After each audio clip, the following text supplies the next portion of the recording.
하나님께서 오늘 우리에게 주신 말씀의 제목은 지도자의 타락은 국가가 망하는 시작입니다 라는 제목으로 함께 말씀을 나누겠습니다. 첫 번째 본문 미가서 1장 1절로 7절 말씀 함께 봉독하겠습니다.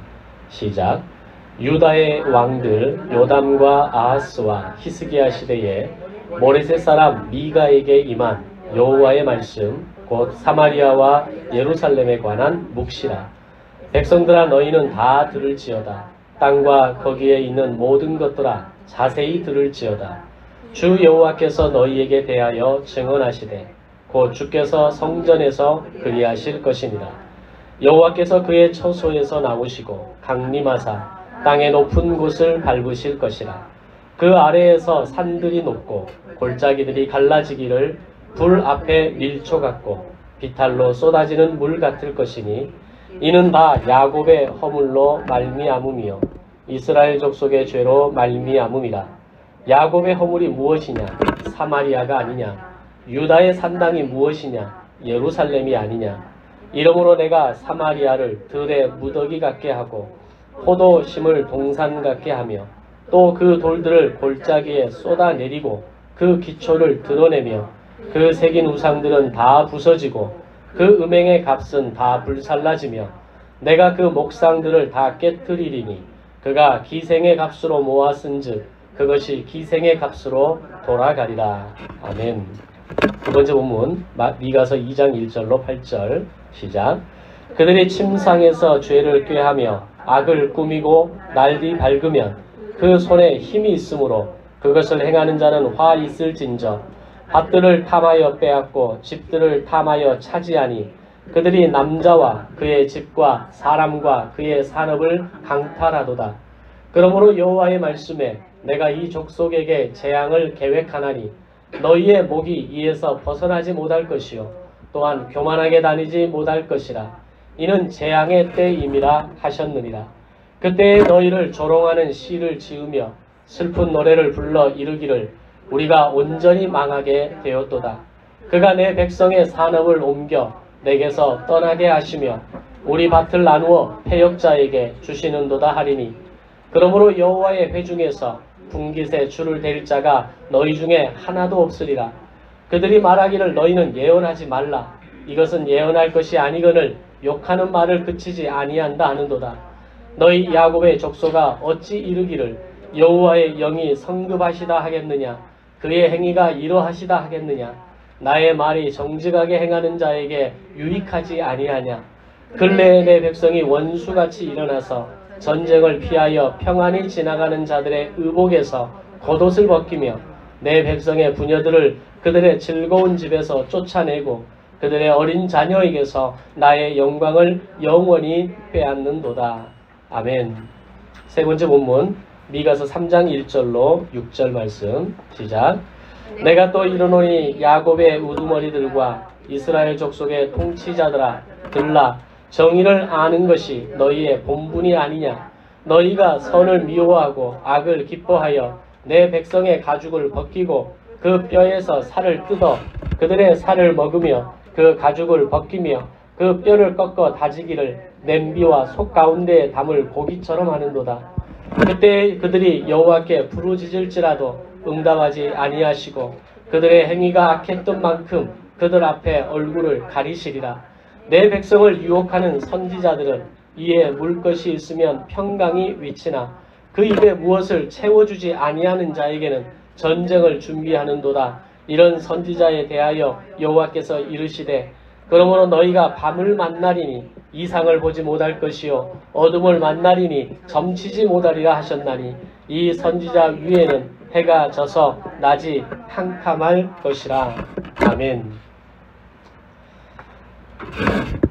BC 8세기 즈음에 북이스라엘과 남유다에서 거의 동시대에 활동했던 선지자의 네 사람의 이름을 꼽으라고 하면 아모스, 호세아, 그리고 이사야, 미가 이 네 사람의 선지자를 손에 꼽을 수가 있습니다.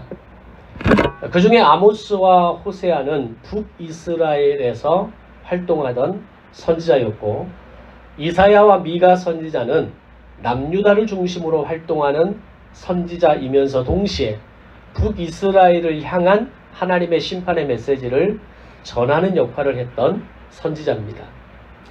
지난 몇 주일의 설교를 통해서 호세아와 이사야 선지자의 이름과 그들이 전했던 심판의 메시지가 어떤 메시지였는가에 대해서는 이제 조금 더 익숙하게 다가오실 것이라고 생각합니다. 오늘 함께 다루고자 하는 선지자는 미가 선지자인데 그가 남유다와 동시에 북이스라엘을 향해서 전한 심판의 메시지는 과연 어떤 메시지였는가에 대해서 함께 살펴보면서 그것이 오늘 우리에게, 오늘 나에게 주시는 말씀은 어떤 의미로 다가올 것인가를 한번 정리해보는 시간을 갖겠습니다. 먼저 남유다에서 활동했던 이사야 선지자와 미가 선지자를 좀 비교해 보겠습니다. 이사야 선지자가 당대 최고의 학자였고 선지자이면서 많은 사람들이 존경하는 그런 스승이었다면 미가 선지자는 이사야 선지자와 조금 결이 달랐습니다. 그는 남유다의 모레셋이라는 작은 농촌 마을 출신의 선지자였습니다. 그 이름을 대면 모든 사람들이 다 알 정도로 그렇게 알려졌거나 또는 아주 실력 있는 학자 출신의 선지자는 아니었다는 겁니다. 그래서 이사야 선지자가 주로 남유다가 선택해야 되는 어떤 국제 외교 문제, 즉 아수르와의 동맹을 추진할 것이냐, 애국과의 동맹을 추진할 것이냐라고 하는 그 아하스 히스기야 왕을 향해서 오늘 이 이 외교 상태에서 오늘 하나님께서 남유다에게 가지고 계시는 계획은 그 어떤 나라와도 동맹을 맺으면 안 됩니다. 라고 하는 이런 어떤 굉장히 큰 사이즈의 계시를 전달하는 선지자였다면 미가 선지자는 가난한 사람들을 억압하고 재판관에게 뇌물을 주는 지도자들을 비판하고 사마리아와 예루살렘의 특별히 지도자들을 향한 회개를 촉구하는 선지자였다는 겁니다. 두 사람의 성격이 전혀 다르다라는 거죠. 같은 동시대에 활동했던 선지자이지만 이사야가 하나님의 말씀을 전하는 그 선지사 계시의 내용은 이런 것이었다면 미가가 전하는 계시의 내용은 또 다른 이런 성격을 가지고 있었다는 겁니다. 그래서 어떤 면에서는 이사야 선지자가 국제 외교 문제와 같은 굉장히 사이즈가 있는 예언을 하는 선지자였다면 미가 선지자는 이스라엘과 남유다의 아주 깊숙한 모습으로 들어가서 그들의 죄를 낱낱이 드러내고 그들에게 회개를 촉구하는 선지자였다. 이렇게 이해를 하면 이사야와 미가 선지자의 결을 좀 분명히 구별할 수 있을 것이라고 생각됩니다. 자, 그러면서 다른 선지자들과 마찬가지로 심판의 메시지와 함께 궁극적으로 임할 하나님의 구원, 너희가 하나님께 돌이키고 뉘우치고 회개하면 하나님이 자비와 긍휼의 은혜를 베푸실 것입니다 라고 하는 이 구원의 용서의 메시지를 동일하게 미가 선지자도 전하게 됩니다. 그런 가운데 무엇보다도 미가 선지자에게 있어서 탁월한 예언 가운데 하나는 바로 예수님께서 베들레헴이라고 하는 그 작은 고을에서 태어나게 될 것이라는 사실을 800년 전에 예언한 선지자가 미가 선지자였다는 겁니다. 앞에서 이야기할 때 이사야 선지자가 굉장히 사이즈가 큰 선지자였고 미가 선지자는 좀 다른 이런 면에서의 선지자라고만 우리가 생각을 하면 미가 선지자는 굉장히 좀 작은 선지자, 좀 그렇게 이사야 선지자와 비교해 봤을 때 조금 차이가 나는 선지자라고 이해할 수 있겠지만 바로 이런 내용들, 미가 선지자가 800년 전에 베들레헴에서 아기 예수님께서 탄생하실 것이라는, 메시아가 탄생할 것이라는 메시지를 미가 선지자가 전했다라는 것을 생각해 본다면 결코 작은 선지자가 아니었다라는 것을 알 수 있겠죠. 미가는 그 어떤 선지자보다도 탁월하고 월등하고 독보적인 존재의 선지자였다는 겁니다. 사실 오늘 설교는 이것 하나만 알고 끝나도 충분합니다. 미가 선지자가 800년 전 메시아의 탄생을 베들레헴에서 나실 것이라고 하는 베들레헴의 탄생 예시를 미가가 했다. 이거보다 더 강력한 복음이 어디가 있겠습니까? 그것도 800년 전 작은 시골 출신의 무명의 한 선지자가 800년 후 베들레헴이라고 하는 작은 고을에서 예수님께서 탄생할 것이라는 예언을 했다는 그 자체가 굉장히 상징적인 겁니다. 그리고 그 예언대로 예수님은 실제로 베들레헴에서 탄생하셨고 그 탄생을 통해서 800년 전 미가의 선지자의 예언이 이루어졌다라고 하는 겁니다. 이것이 복음이고 이것이 말씀의 성취이고 구속사의 시작이라는 것을 우리는 알아야 됩니다. 오늘 이런 놀라운 말씀의 역사가 오늘 여러분에게 복음이 심겨지고 그 말씀이 성취되고 구속사의 시작과 완성을 이루어가는 성도들의 삶이 되시기를 주님의 이름으로 축원합니다. 800년 전의 예언의 말씀이 800년 만에 이루어졌다면 오늘 나의 인생에 나의 마음속에 심겨진 말씀이 1년 후에 10년 후에 30년 후에 나의 인생의 마지막 이 땅의 삶이 끝나는 그 어느 날 안에 이루어진다라고 하는 것은 너무나 당연한 확신 아니겠습니까? 그런 말씀의 성취를 기대하며 살아가는 여러분이 되시기를 바랍니다. 아멘. 자, 그래도 여기서 말씀이 끝나면 여러분이 좀 서운할 수 있으니까 계속해서 미가 선지자에 대해서 그리고 그가 전한 예언에 대해서 좀 더 살펴보도록 하겠습니다. 미가서는 전체 7장으로 구성되어 있습니다. 그 중에 1장, 2장의 내용, 3편의 메시지로 구성되어 있는데 첫 번째 메시지가 1장, 2장입니다. 미가서 1장, 2장의 내용이 백성들아 너희는 들을지어다 라고 시작합니다. 두 번째 메시지는 3장부터 5장까지인데 마찬가지로 야곱의 우두머리들과 이스라엘 족속의 통치자들아 들으라 라고 시작합니다.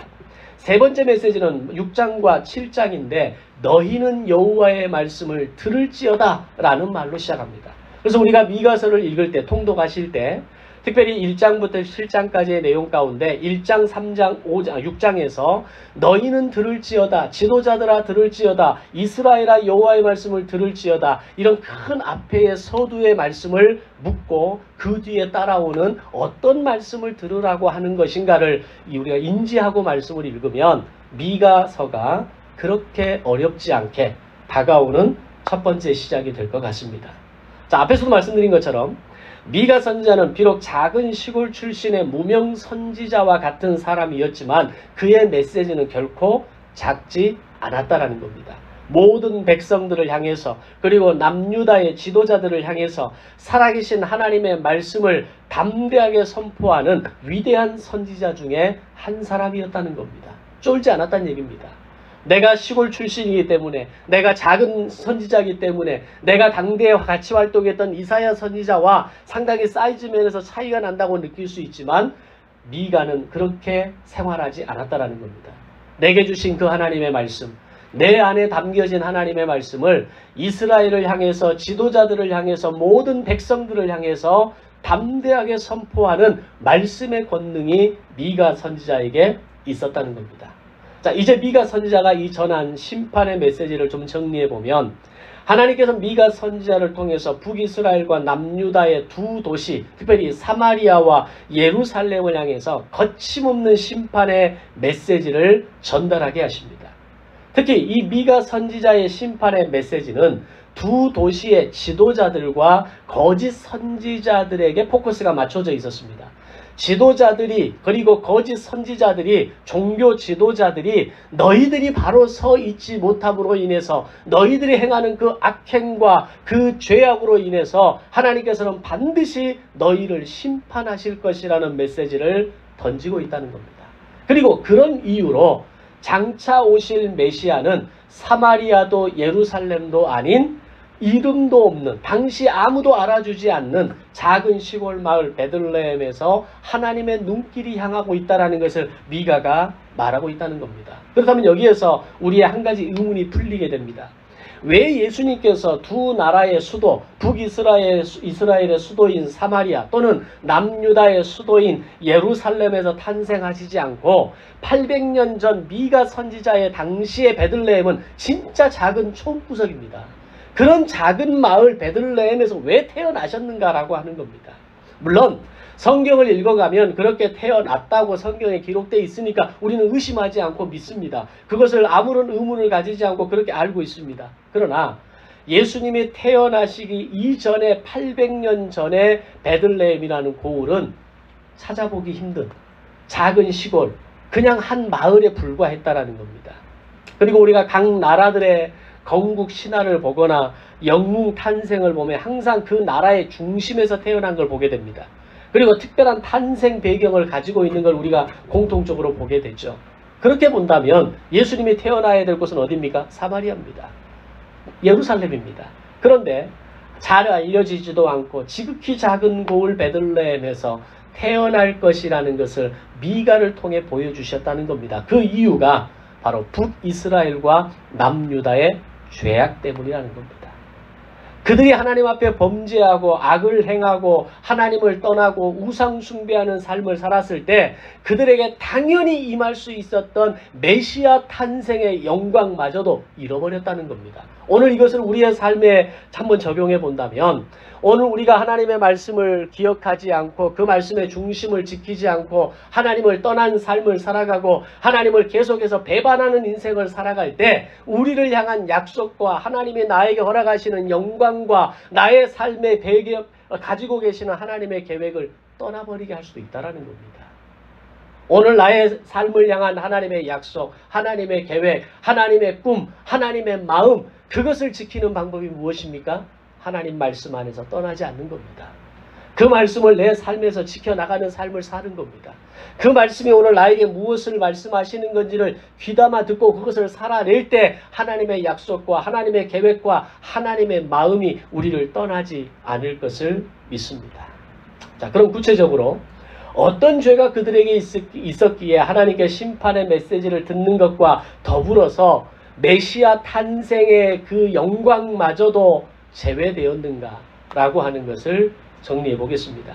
먼저 미가 선지자는 북이스라엘에 대해 심판을 예언하게 되는데 북이스라엘은 수도 사마리아를 중심으로 해발 430m에 위치한 천연 요새였고 당시의 말로 하자면 난공불락의 성이었습니다.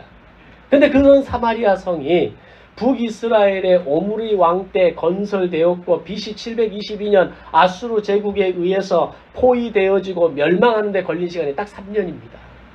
근데 사실 3년이라는 시간이 굉장히 긴 시간 아닙니까? 아수르 군대가 전쟁 한번 제대로 치르지 않고 성을 완벽하게 포위했을 때 그 성 안에서 버티고 기다릴 수 있는 시간이 3년이었다는 얘기입니다. 이것은 굉장히 많은 얘기를 포함하고 있습니다. 무슨 말이냐면 농사를 지을 때 성 안에서 짓습니까? 성 밖에서 짓습니까? 성 밖에서 짓습니다. 성 안은 주거용이고 그들의 어떤 장사를 할 수 있는 시장이 열리는 곳이고 어떤 그들의 삶의 생활의 공간이지 생산의 공간이 될 수는 없는 겁니다. 당시 공장이 있는 게 아니잖아요. 그러면 성문을 닫고 아수르 군인들이 성을 완전히 포위했다는 것은 그 어떤 생산 능력이 있지 않았다는 얘기입니다. 근데도 버티는 시간이 3년입니다. 오늘 우리가 인생을 살아가면서 우리가 아무런 소득 활동을 벌이지 않고도 살 수 있는 기간이 얼마나 되나요? 기껏해야 한 달, 두 달이 끝입니다. 한 달, 두 달, 몇 달 지나고 나면 더 이상의 소득이 존재하지 않으면 버티기 어려운 겁니다. 그런데 북이스라엘은 3년의 시간을 버텼다는 얘기입니다. 그만큼 풍성했고 그만큼 부유했고 그만큼 잉여 생산의 어떤 소득물이 충분히 그 산성 안에 쌓여 있었다는 얘기죠. 그런 부유함과 풍성함의 은혜를 주셨음에도 불구하고 북이스라엘이 하나님 앞에 범죄함으로 인해서 아수르에 의해서 3년 만에 722년에 3년 만에 성이 완전히 멸망하게 되었다는 겁니다. 그 사마리아의 멸망이 오늘 첫 번째 본문의 말씀입니다.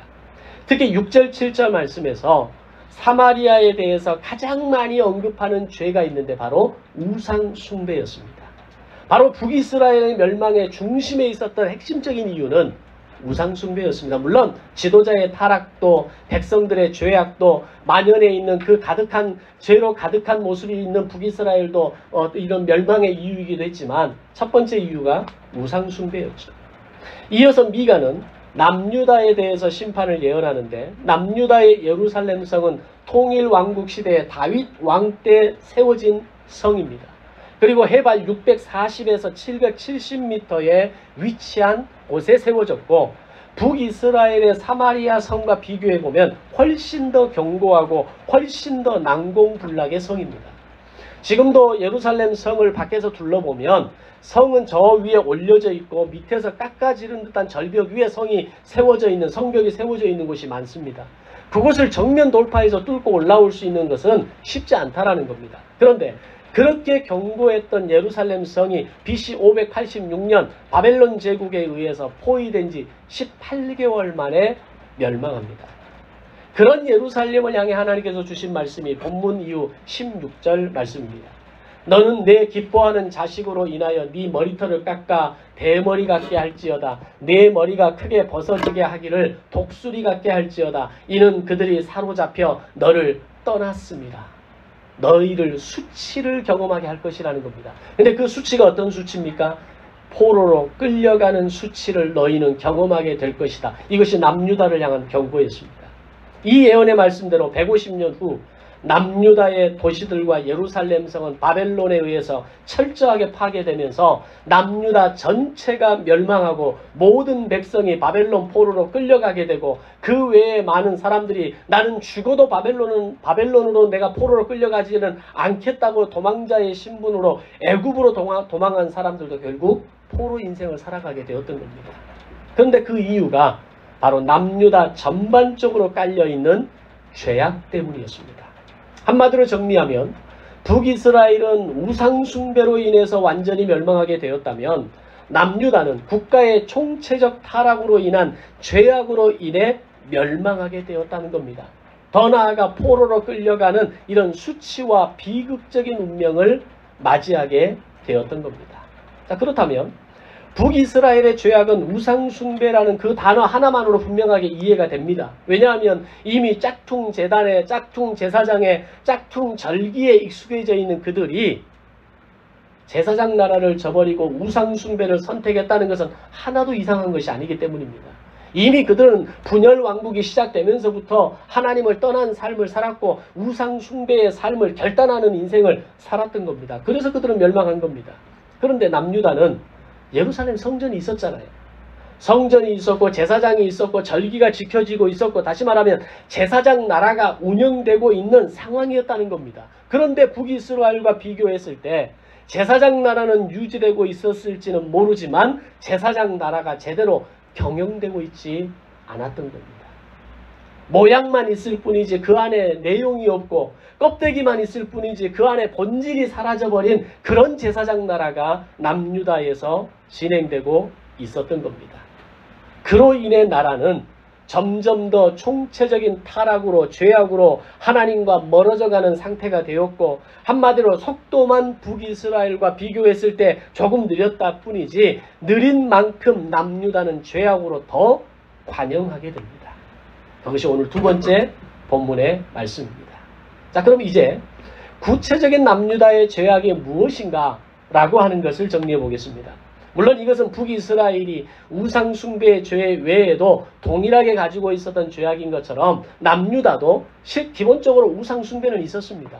그것보다 더 강력한 그 우상숭배를 통해서 죄악이 만연해져 있는 것이 문제였다는 거죠. 첫 번째 죄악은 두 도시의 권력자들의 대표적인 악행이 가난한 사람들을 핍박하고 그들의 것을 강탈하는 죄였다는 겁니다. 오늘 두 번째 본문 8절 9절에 보면 평안히 지나가는 자들의 겉옷을 빼앗고 그들의 집에서 쫓아내고 어린 자녀들에게서 나의 영광을 빼앗았다 라고 말씀합니다. 즉 그들은 관리라고 하는 이름하에 어린아이부터 나그네에게 이르기까지 그들이 저지를 수 있는 모든 악행을 저지르고 그들의 것을 강탈하고 그들의 것을 빼앗음으로 그들에게 눈물을 흘리게 만들었다라고 하는 것입니다. 관료들, 지도자들 뿐만 아니라 종교 지도자들 또한 죄에 빠져 있기는 마찬가지였습니다. 두 번째 본문 6절과 11절에 보면 당시 거짓 제사장 선지자들은 제사장 나라 세계 경영에 초점을 두면서 백성을 향해 세계를 향해 돌이키고 뉘우치고 회개하라 이걸 촉구해야 되는데 오히려 그들은 포도주와 독주 등 잡다한 삶의 이야기들로 사람들의 귀를 즐겁게 하는 것으로 인기를 얻어 대중들의 시선을 흐려놓았다는 겁니다. 다시 말하면 오늘 하나님의 말씀을 그들에게 전달하고 오늘 남유다를 향한 하나님의 심판의 메시지를 통해서 우리가 무엇을 돌이키고 무엇을 뉘우치고 무엇을 회개해야 될 것인가를 이야기해야 되는 그 시점에 포도주나 독주 이야기를 하고 잡다한 삶의 이야기들로 인해서 그들에게 인기를 얻는 데에만 집중했다는 겁니다. 오늘날도 말씀의 본질을 전하고 성경을 이야기하는 것보다 좋은 예화를 찾아서 사용하는 것에 더 많은 시간을 사용하는 목회자들이 많이 있습니다. 물론 예화를 사용했다는 것 자체가 문제는 아닙니다. 저도 제가 몇 년 전만 해도 제 설교 스타일이 이런 스타일이 아니었죠. 10년 전부터 같이 해왔던 분들이 느끼는 부분도 아마 느끼실 겁니다. 저도 예화를 참 많이 사용했습니다. 신앙교회에 있을 때는 그 예화에 대한 부분이 제가 굉장히 또 중요하게 여겼던 부분이기도 합니다. 그런데 말씀을 공부하고 그 말씀을 향한 하나님의 마음을 이해하면서 어떤 부분이 제 안에 굉장히 충격으로 다가왔냐면 성도들이 예화는 기억하는데 말씀을 기억하지 못하더라는 겁니다. 좋은 예화를 들으면서 감동을 받는데 성경의 말씀을 그대로 들으면서는 아무런 감동을 느끼지 않더라는 겁니다. 좋은 예화를 들으면서 심지어 할머니들은 눈물을 흘리는데 하나님의 말씀을 들을 때는 아무런 눈물도 아무런 기쁨도 감동도 느끼지 못하는 것을 보면서 이게 아니구나. 이게 전부가 아니구나라는 생각을 하게 되더라는 겁니다. 하나님의 말씀의 은혜를 받는 것, 그것이 더 중요하다는 것을 알아야 됩니다. 오늘 좋은 예화로 더 감동하게 만들고 세상의 성공과 복을 더 강하게 이야기하는 것, 바로 그것이 문제가 된다는 겁니다. 그것이 당시 시대에는 포도주와 독주 같은 것이라고 표현합니다. 포도주는 당시에 가장 귀한 어떤 하나의 소유물 가운데 하나였습니다. 포도주는 아무나 먹을 수 있는 게 아닙니다. 지금 우리나라 대한민국에서 가장 비싸게 팔리는 포도주가 얼마짜리인 줄 아십니까? 서울의 H호텔에서 팔리는 한 병에 3,000만 원입니다. 우리가 생각하는 포도주, 가면 그 1,000원짜리, 2,000원짜리 포도주는 포도주가 아니라 그냥 그겁니다. 진짜 포도주는요, 기본이 몇백만 원부터 시작하는 겁니다. 지금 성경에서 이야기하는 포도주와 독주를 이야기할 때 이 포도주가 10,000원짜리, 20,000원짜리 포도주를 이야기하겠습니까? 지금의 서울의 H호텔에서 팔리는 3,000만 원짜리 수준의 포도주를 이야기하는 겁니다. 독주는 뭘 이야기하는 겁니까? 독주가 그들의 기쁨이 되고 위로가 되고 소망이 되는 겁니다. 마음이 힘들고 괴로울 때 술 한잔하고 마음이 기쁘고 행복할 때 술 한잔하는 오늘날의 세상 사람들처럼 당시에도 포도주와 독주가 그들에게는 부와 성공의 상징이었고 그들에게 즐거움과 기쁨과 위로를 주는 수단이었다는 겁니다. 그런데 선지자가 전하는 하나님의 말씀이 그들에게 포도주와 독주처럼 그들에게 마음을 끄는 이야기들로만, 그들의 어떤 마음에 기대하는 듣고 싶은 것들로만 그들에게 전달해주는 그 지도자들에 대해서 미가는 하나님의 예언을 선포하고 있는 겁니다. 목회자는 성도들의 입맛에 맞는 말씀을 전하는 사람이 아닙니다. 목회자는 성도들이 바라는 인생의 복과 성공을 이야기하는 사람이 아닙니다. 성도들에게 필요한 말씀을 전하는 사람이어야 하고 그들의 생각을 깨우고 마음을 깨우는 사람이어야 하고 그것이 미가의 사명이었고 오늘 목회자에게 주어진 사명인 겁니다. 그 말씀을 통해서 내게 주어진 부와 성공은 복입니다. 그러나 말씀을 기반으로 하지 않은 하나님의 그 말씀의 철학을 기반으로 하지 않은 부와 성공은 저주입니다. 그로 인해서 멸망하는, 그로 인해서 망하는 인생을 사는 사람을 우리가 주변에 많이 보지 않습니까? 돈 있는 것이 성공이 다가 아닙니다. 돈이 있을지라도, 부의 복이 주어질지라도, 성공의 복이 주어질지라도 그것이 무엇을 기반하는 그 위에 세워지냐에 따라서 달라지는 겁니다. 그런데 남유다에게 전하는 거짓 선지자들의 메시지는 하나님의 말씀은 온데간데 없고 그들을 향한 하나님의 회개와 하나님의 어떤 심판의 메시지는 온데간데 없고 오로지 부와 성공에 대한 이야기만, 오로지 포도주와 독주에 대한 이야기만, 오로지 그들이 듣고 즐거워하고 그들의 입맛에 맞는 이야기만 전하고 있었다는 겁니다. 그런 예루살렘을 향해서 미가 선지자는 하나님의 심판의 메시지를 전하고 있었던 겁니다. 그렇게 미가 선지자가 하나님의 말씀을 전함에도 불구하고 남유다 사회는 약자에 대한 힘 있는 자들의 횡포가 당연시되고 있는 시대였습니다. 그런 시대를 향해서 미가 선지자가 아무리 외친다 한들 시골 출신의 한 이름 없는 선지자의 소리는 그들에게 울리는 꽹과리일 수밖에 없었을 겁니다. 당시 어느 누구도 하나님의 말씀을 들으려 하지 않았고 자기 욕심에 눈이 멀었고 귀가 멀어 있는 상태였다는 겁니다. 그렇다면 그들이 이렇게까지 된 이유가 뭐냐라는 겁니다. 그들에게는 제사장 나라라고 하는 분명한 시스템이 있었잖아요. 제사장이 있었고 절기가 있었고 5대 제사가 운영되고 있는 북이스라엘과 비교했을 때는 비교할 수 없는 기본이 탄탄하게 갖추어져 있는 나라였다는 겁니다. 근데 어떻게 그런 나라가 여기까지 올 수 있었냐라는 겁니다. 그들은 수많은 불의와 불법을 탈법을 행함으로 인해서 부유해지고 풍요로운 인생을 살게 되면서 어느 날 하나님이 더 이상 필요 없다라는 생각을 하기 시작한 겁니다. 오늘 우리의 인생을 살아가면서 하나님이 나와 함께 하시지 않으면, 하나님이 나를 도와주시지 않으면, 하나님이 나와 동행하시지 않으면이라는 생각을 갖고 살아가는 사람의 인생은 다릅니다. 그러나 하나님이 함께 하시지 않아도, 하나님이 도움 주시지 않아도, 하나님이 나에게 은혜 주시지 않아도 내가 사는데 아무런 지장이 없다라고 생각하기 시작하면 그 인생은 망하는 인생이 되는 겁니다.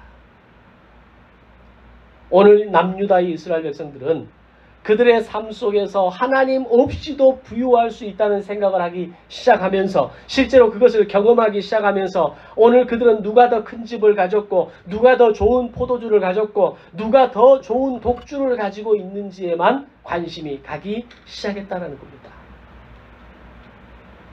지금 이 시대로 바꾼다면 누가 더 좋은 명품 아파트에 살고 있는지, 누가 더 크고 좋은 차를 가지고 있는지, 누가 더 좋은 것을 입고 사용하는지에 우리의 관심이 집중된 인생과 같은 것이 되는 겁니다.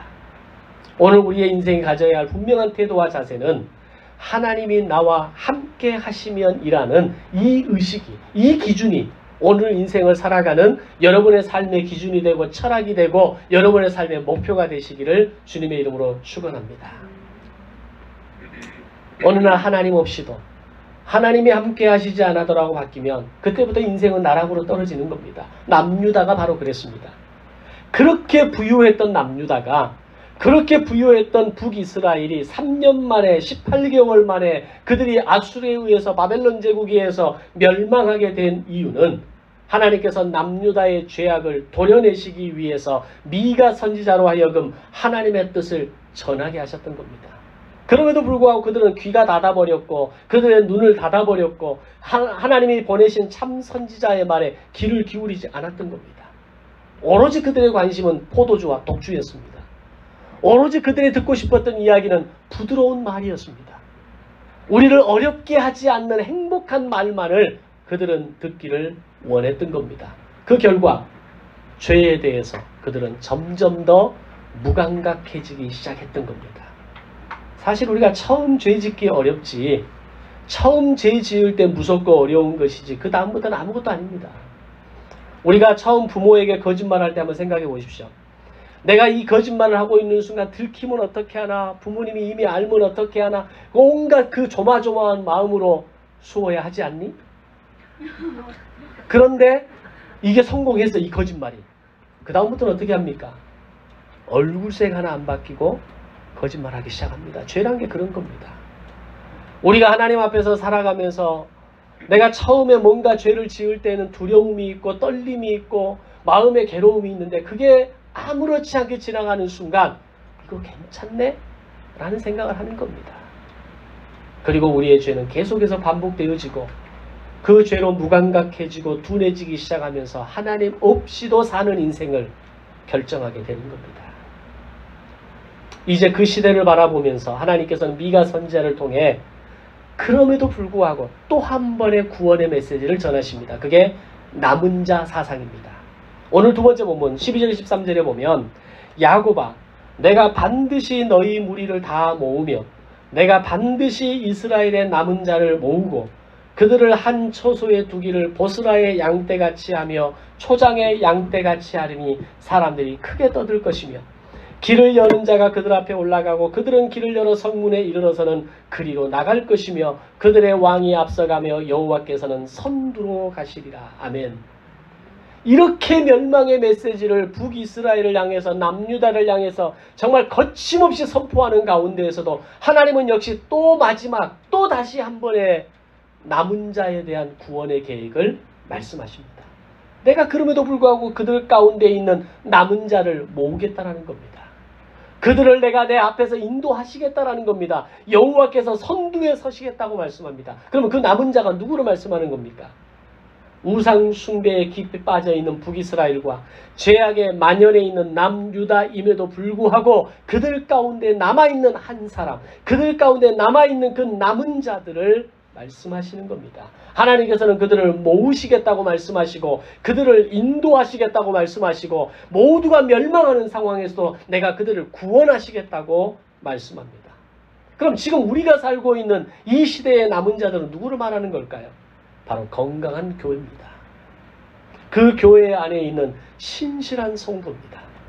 하나님의 말씀을 경외할 줄 알고 하나님을 마음을 다하여 전심을 다하여 예배할 줄 알고 하나님의 말씀이 들려질 때 그 말씀 앞에 순종할 줄 알고 때로는 감당할 수 어려운 말씀이라 할지라도 그 말씀 앞에 순종하겠습니다라고 내 마음을 내려놓을 줄 아는 바로 그 존재가 이 시대의 남은 자이고 그들이 모인 교회가 건강한 교회가 남은 교회가 되는 것입니다. 포도주와 독주에만 관심이 있는 교회가 아니라 부드러운 말과 듣기 좋은 예화만 전하는 교회가 아니라 세상의 성공만 이야기하고 세상의 부만 이야기하는 교회가 아니라 하나님이 찾으시는 교회, 하나님이 인도하시는 남은 자들이 있는 교회는 하나님의 말씀 앞에 반응하는 교회인 줄로 믿습니다. 그 말씀으로 말미암아 돌이키고 뉘우치고 회개하는 교회인 줄로 믿습니다. 바로 꿈이 있는 교회가 그리고 저와 여러분이 그런 남은 자들이 되시기를 바랍니다. 이제 미가 선지자의 두 번째 메시지는 지도자들을 향한 메시지로 진행됩니다. 오늘 세 번째 본문입니다. 두 도시의 지도자들에게는 기본적으로 정의가 없었습니다. 그들은 악을 행하며 백성들을 핍박하고 백성들을 강탈했습니다. 본문 2절 3절에 보면 읽고 듣기에도 섬뜩한 표현들이 난무합니다.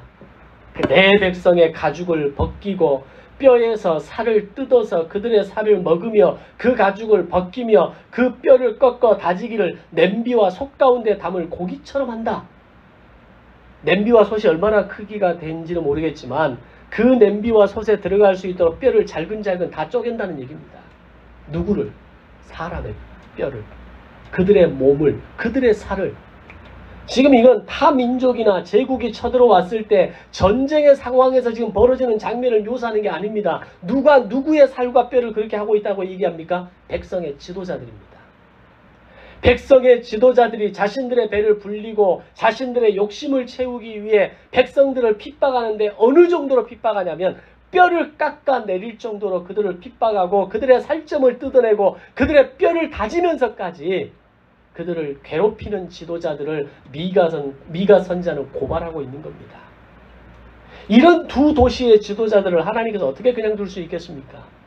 너희의 이런 죄악으로 인해 내가 너희를 심판하시겠다고 말씀하는 겁니다. 북이스라엘이 우상숭배로 인해 멸망하는 죄가 이유였다면 남유다는 지도자가 타락함으로 인해서 지도자가 백성들을 괴롭히고 지도자가 백성들을 아프게 하는 그 이유로 하나님은 남유다를 향해서 내가 너희를 심판하시겠다라고 말씀하신 겁니다. 4절에서는 이렇게 말합니다. 그때에 그들이 여호와께 부르짖을지라도 응답하지 아니하시고 그들의 행위가 악했던 만큼 그들 앞에 얼굴을 가리우시겠다라고 말씀합니다. 이제서야 앞불사하고 뭔가 대인 것처럼 잘못했다라고 여호와를 부르짖을지라도 내가 너희의 부르짖음을 듣지 않겠다라는 겁니다. 너희가 백성들의 행한 그 악만큼 내가 모든 것을 갚아주겠다라고 이야기합니다. 하나님은 분명 오래 참으시는 분입니다. 하나님은 회개의 기회를 통해 우리가 다시 돌아오기를 원하십니다. 우리가 돌이키고 뉘우치고 회개하기만 하면 자비와 긍휼로 베푸시겠다라고 계속해서 아모스, 호세야, 이사야, 미가 선지자를 통해서 북이스라엘과 남유다를 통해서 그렇게 말씀해 오지 않았습니까? 그런데 그 마지막 기회마저도 지나버렸을 때에는 너희가 아무리 부르짖을지라도 내가 너희에게 응답하지 아니하겠고 너희의 죄악만큼 내가 반드시 갚아주겠다라고 말씀하시는 겁니다. 지금은 분명 하나님이 우리를 그리고 세상에 대해 오래 참으시는 분이십니다. 우리가 돌이키기만 하면 하나님은 우리를 분명히 용서하시고 우리를 끌어안아주시고 우리를 다시 회복하실 것입니다. 그것이 진홍같이 그것이 주홍같이 붉을지라도 우리를 희게 하실 줄로 믿습니다. 그러나 그 시간이 지나고 나면 주님 다시 오시는 재림의 때가 되면 그 모든 인내와 자비와 긍휼은 단번에 사라지고 마는 것입니다. 따라서 지금이 은혜의 때이고 지금이 회개해야 할 때이고 지금이 하나님의 자비와 긍휼을 구하며 오래 참으시는 하나님 앞으로 나아가야 할 때라고 하는 사실입니다. 매일 아침 하루를 마감할 때, 하루를 시작할 때, 하루를 마감할 때 하나님 앞에 나를 돌아보고 나의 연약함을 고백하고 나의 죄성을 뉘우치며 회개하는 습관이 오늘 우리의 몸에 배어 있어야 합니다. 그것을 경험하는, 그것을 훈련하는 시간이 자기경영 아닙니까? 오늘 우리 자녀들에게 회개를 가르쳐야 합니다. 눈에 넣어도 아프지 않을 이 아이가 무슨 죄가 있다고? 아니요, 죄가 가득합니다. 틈만 있으면 속이려고 하고요. 틈만 있으면 내 욕심을 채우려고 하고 틈만 있으면 내가 원하는 것을 소유해야만 하는 그 욕구를 기본적으로 아이들은 가지고 있습니다. 하루를 시작하면서 하나님께 나의 인생을 맡기는 기도로 나아갈 수 있도록 가르쳐야 합니다. 하루를 마감하면서 하나님께 오늘 나를 돌이키며 오늘 나의 죄와 연약함을 용서를 구하는 기도로 나아갈 수 있도록 가르쳐야 합니다. 처음에 그게 잘 되지 않으면 부모가 자식의 머리에 손을 얹고 아이가 아침에 학교를 갈 때 그 문 앞에 서서 그 아이를 붙잡고 기도해 주고 그 아이가 돌아와서 하루를 마감하고 잠자리에 들 때 그 아이의 머리에 손을 얹고 기도해 주는 겁니다. 축복하는 기도만이 아니라 회개를 하고 용서를 구하고 돌이키고 뉘우치는 기도를 드릴 수 있도록 도와줘야 합니다. 말씀을 마무리하겠습니다. 남유다에게는 많은 기회가 있었습니다. 그리고 하나님께서는 오늘도 미가 선지자들 그들에게 보내셔서 남유다 백성들이 알아들을 수 있도록 계속해서 말씀하고 계십니다. 그러나 아수르 제국의 이 침략이라고 하는 국가적인 위기 앞에서도 남유다 백성들은 돌아오기는커녕 오히려 우상을 숭배하고 도덕적으로 타락하고 지도자들의 타락의 죄악이 백성들의 죄악으로까지 번지고 전염되어지고 있는 상태였습니다. 다시 말하면 가장 큰 공헌을 했던 사람들이 바로 지도자들이었다는 겁니다. 그 지도자들에 대한 강력한 경고의 메시지로 미가 선지자는 계속해서 예루살렘을 향해서 선포하고 선언하고 하나님의 회개를 촉구하고 있는 겁니다. 백성들을 올바르게 다스리고 인도해야 할 지도자들은 자신의 권력을 이용해서 백성들을 착취하였고 백성들의 죄악을 깨우쳐야 할 제사장들은 오히려 타협했고 자기의 배를 채우기에 혈안이 되어 있었다는 겁니다. 그런 나라가 어떻게 제대로 설 수 있으며 어떻게 가야 할 길을 제대로 갈 수가 있겠습니까? 지금 대한민국이 직면한 위기가 진정한 지도자의 부재의 위기입니다. 이재철 목사님의 최근 특강을 보면 이런 이야기를 합니다. 세상에 많은 직업이 존재하는데 수습기간이 있어서는 안 되는 직업이 세 가지다. 첫 번째, 대통령. 대통령이 되기 전에 수습기간을 다 마치고 대통령이 되고 나서는 지도자의 충분한 역량과 지식과 지혜를 가지고 어떻게 한 나라와 국가를 백성을 제대로 다스릴 것인가 그들을 나라를 제대로 이끌 것인가를 제대로 된 실력을 보여줘야 하는 게 대통령이라는 직업이라는 겁니다. 두 번째는 의사입니다. 의사는 생명을 다루는 사람이기에 의사가 되어서 수습기간을 가지면 안 된다는 겁니다. 그래서 실제로 인턴 레지던트 기간이 수습기간 아닙니까? 그때는 생명을 맡기는 일을 쉽게 맡기지 않습니다. 충분한 수습기간을 거쳐서 진짜 전공의가 되었을 때 배들을 따고 뭔가 수술에 성공했을 때 작은 수술 몇 번의 성공을 더해가면서 어떤 그 경험치가 쌓여갈 때 진짜 생명을 다루는 기회를 주는 것 아닙니까? 세 번째가 목사입니다. 수습기간을 주면 안 된다는 겁니다. 처음부터 성도의 인생과 그의 영혼과 말씀을 통해서 성도들의 인생을 세워가는 과정이기 때문에 목사도 수습기간이 있으면 안 된다는 겁니다. 근데 돌아보니까 저는 수습기간이 있었더라고요. 어쨌든 말하는 건 그겁니다. 수습기간이 존재해야 되지 않는 첫 번째, 지도자입니다.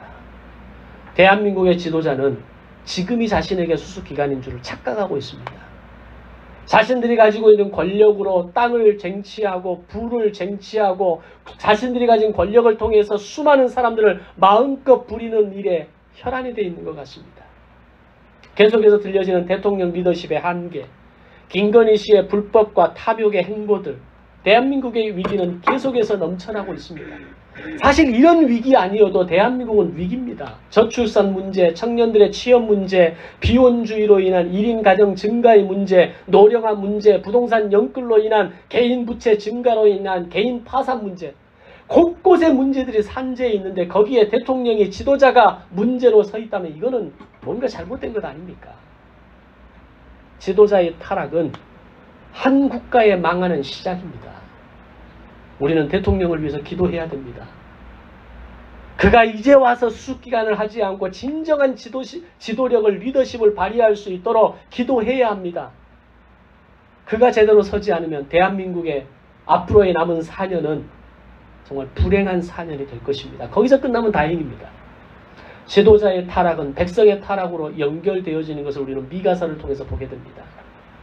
지도자의 타락이 백성들의 각 부처 요소의 지도자들의 타락으로 이어지고 그 타락이 가진 자들의 타락으로 이어지고 그 타락이 백성들의 타락으로 연결된다면, 그들에 대한 강압과 행포로 연결된다면 이 대한민국의 미래는 어두운 겁니다. 오늘 여러분에게 목회자를 통해 말씀을 주실 때 그 말씀 앞에 반응하는 성도들이 되시기를 바랍니다.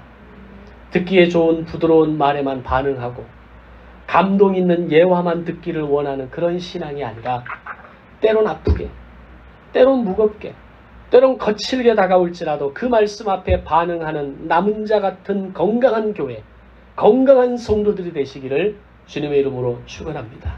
그리고 이 대한민국이 건강한 지도자, 건강한 관료들, 건강한 공무원들을 통해서 건강하고 깨끗한 나라가 다시 회복되어지기를, 물론 지금까지 한 번도 그런 나라는 존재하지 않았지만 그러나 주님 다시 오시는 그날까지 우리가 그런 거룩한 목표를 향해 바라보고 나아가는 대한민국이 꿈이 있는 교회가 되기를 주님의 이름으로 축원합니다. 함께 이 시간 우리 기도하겠습니다.